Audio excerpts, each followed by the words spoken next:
Iblis busuk, Durjana.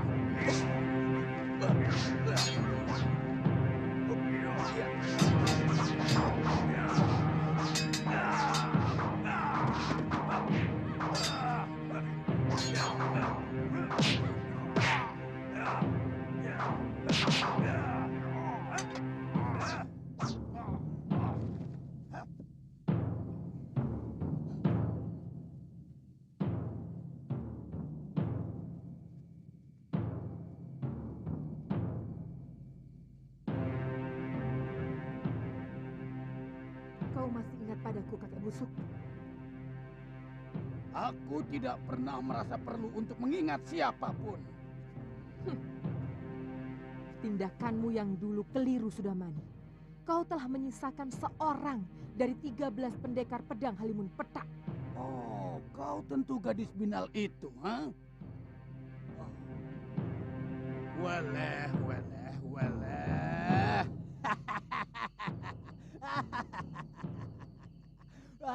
Sudah lama kita tidak bertemu.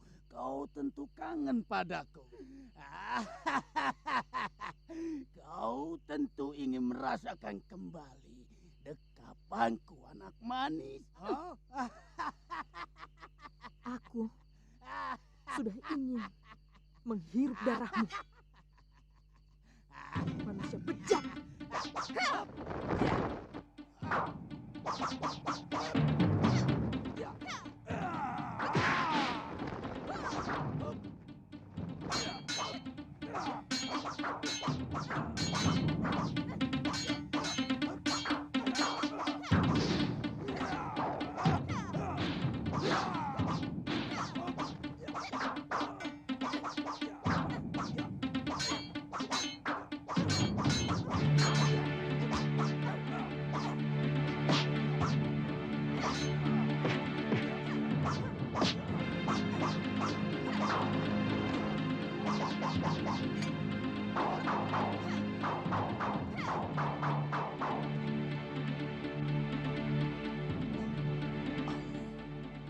Ilmunya hampir seimbang dengan pemuda yang pernah mengalahkan aku.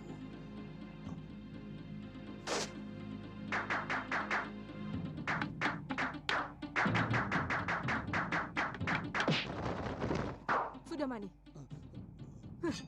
Mana suara halilintar yang pernah menjatuhkan semua saudara seperguruanku?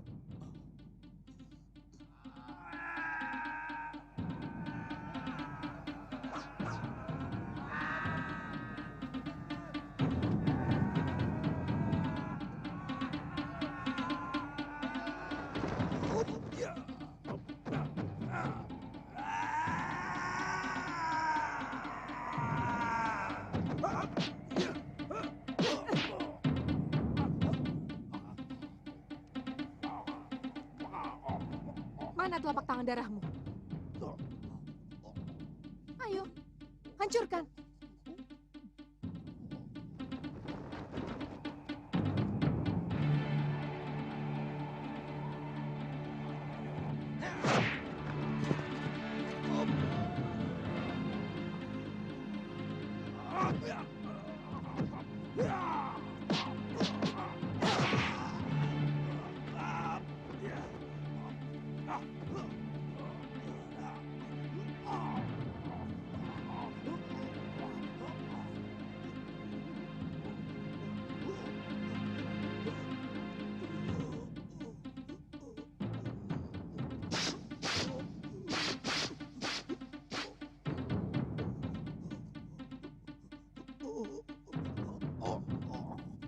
Sekarang, tunjukkan kejantananmu, Sudamani.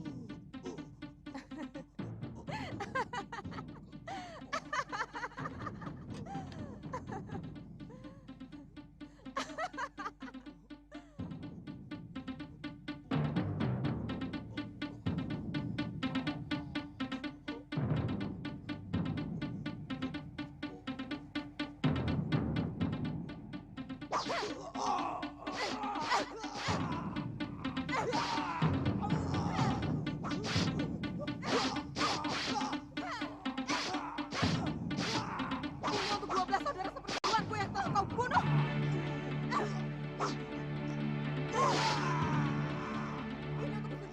sudah kau rebut.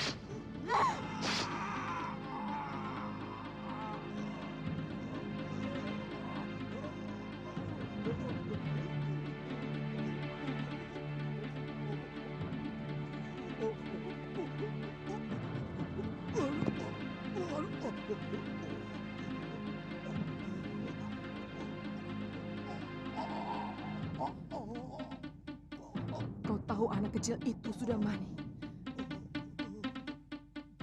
Dia adalah titisanmu. Ku kandung dia. Ku besarkan dia. Supaya tahu bapak yang telah menganiaya dengan biadab seorang gadis yang telah tidak berdaya.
Mana setorannya?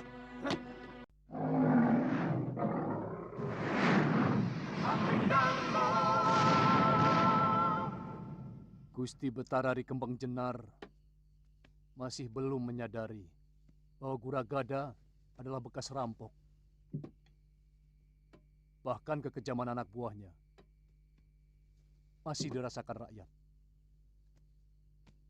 Mereka memeras semua pedagang. Bahkan nelayan miskin pun diperas dengan setoran wajib. Silakan. Apa Gusti Betara tidak tahu tindakan mereka? Paling tidak para Demang, Tumenggung atau Senopatinya. Mestinya mereka tahu tindakan anak buah Guragada. Pasti mereka tahu.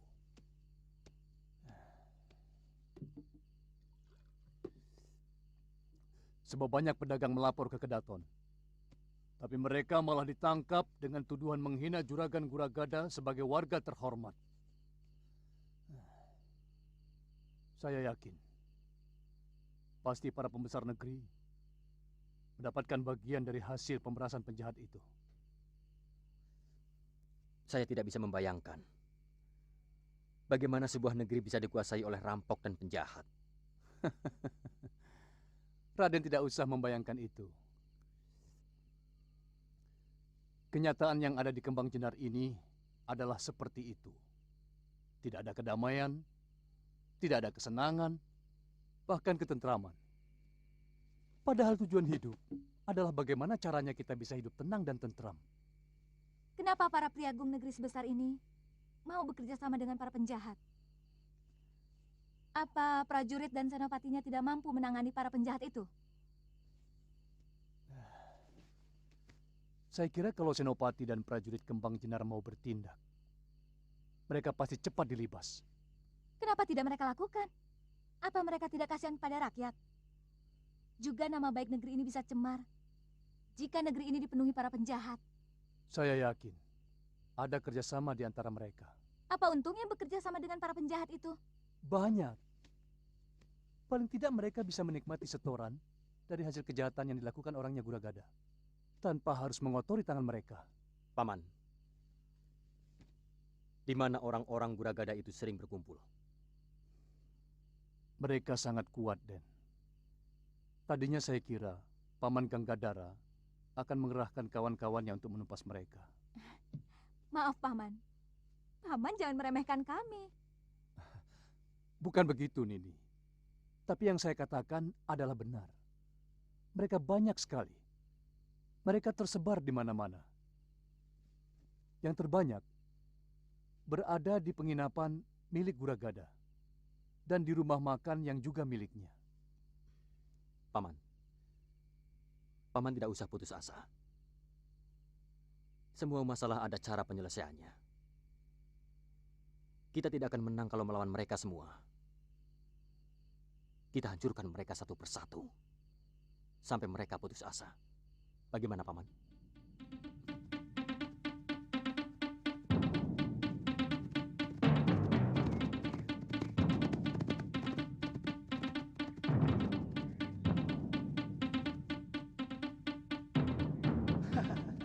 Nah, yang ini bagus. Itu dia. Mana? Ayo cepat. Kita lapor.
Nikmatnya.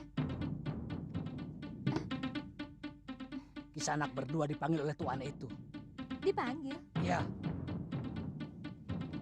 Wow.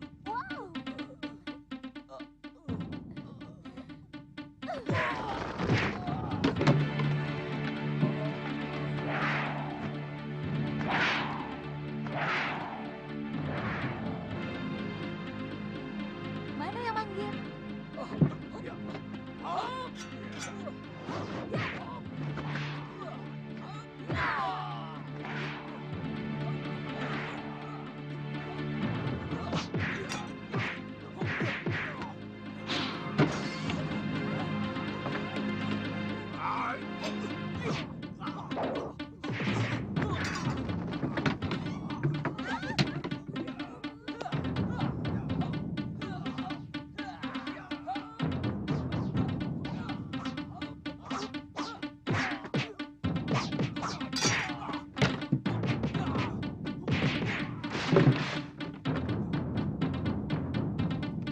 Layan,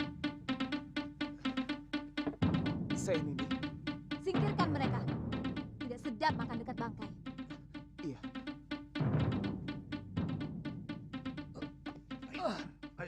Tuan-tuan tidak usah takut.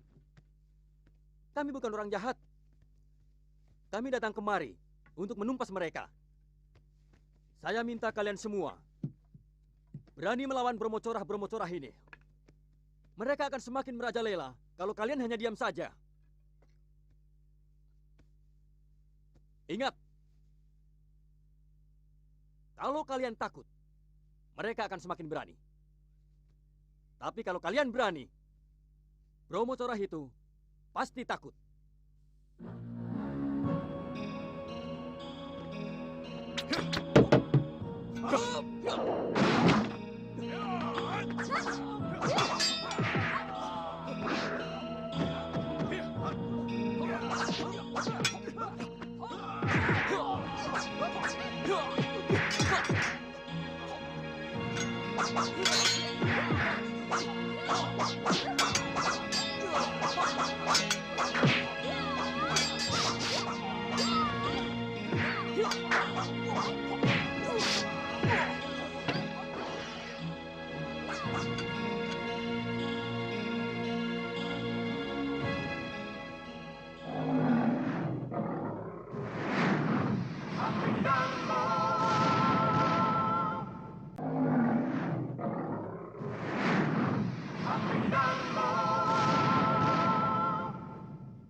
Tadi diikutin orang, Den.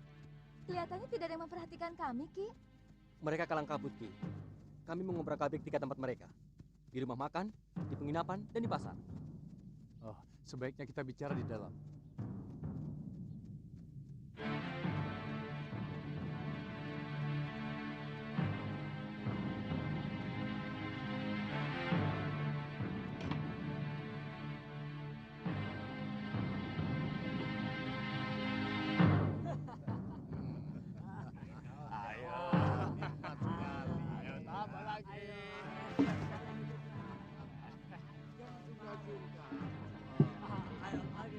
Saudara sudah memutar balik keadaan.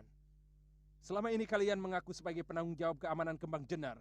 Kalian seenaknya mengutip uang dari semua pedagang, juga petani dan nelayan. Sekarang tiba-tiba melemparkan tanggung jawab kepadaku. Apa itu namanya, ha? Nanti dulu, jangan marah dulu. Dari semula aku kan hanya membantu meringankan tugas kalian. Kebetulan aku punya anak buah. Kamu yang telah menghancurkan kewibawaan kami, Guragada. Kamu yang membuat kedudukan kami di mata Bre Kembang Jenar seperti sampah. Anak buahmu yang membuat keonaran di mana-mana selama ini. Lalu kamu datang kepada Gusti Betara dan mengatakan bahwa kami tidak becus mengamankan Praja. Aku mengatakan yang sebenarnya. Dan Gusti Betara minta nasihat pada saya. Apa itu salah? Yang salah adalah kelicikanmu, Guragada. Aku tahu sebelum kejadian ini, kamu selalu datang memberi hadiah kepada keluarga Gusti Betara. Sehingga dia tidak bisa menolak tawaranmu untuk mengamankan Praja. Ya kan? Dan buktinya, selama ini aman bukan? Jangan kau pikir aku sebodoh itu, Gura. Kelihatannya memang aman, karena anak buahmu menghentikan keonaran. Tapi menggantikannya dengan pemerasan. Dengan cara menakut-nakuti penduduk.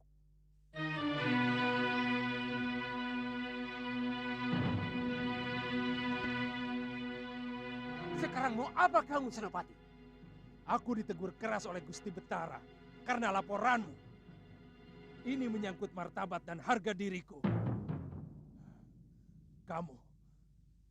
Kamu harus bertanggung jawab. Sabar, Senopati. Aku akan bicarakan dengan Gusti Betara. Beliau pasti akan merubah keputusannya. Aku tidak butuh. Anak buahku cukup banyak. Keliru. Kalau kamu pikir aku tidak bisa menangkap 2 orang yang telah mengobrak-abrik anak buahmu. Tapi ingat, aku akan menuntut balas padamu dan seluruh anak buahmu. Jangan kamu pikir, semua senopati dapat kau beli dengan uang kotormu.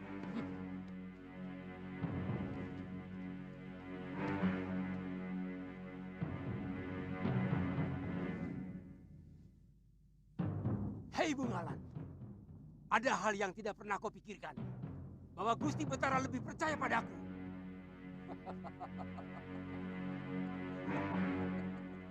Siapkan tandu. Baik, Gusti.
kita masuk.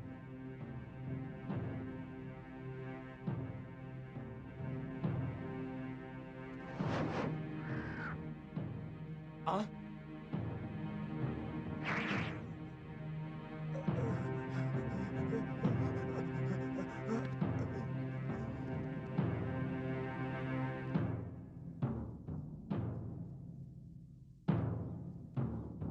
Yang di peranginan itu permaisuri musuh kita. Sekarang apa yang harus kita lakukan? Aku akan menyambar dia. Kalian jaga-jaga kalau sampai dayang-dayang itu mengganggu.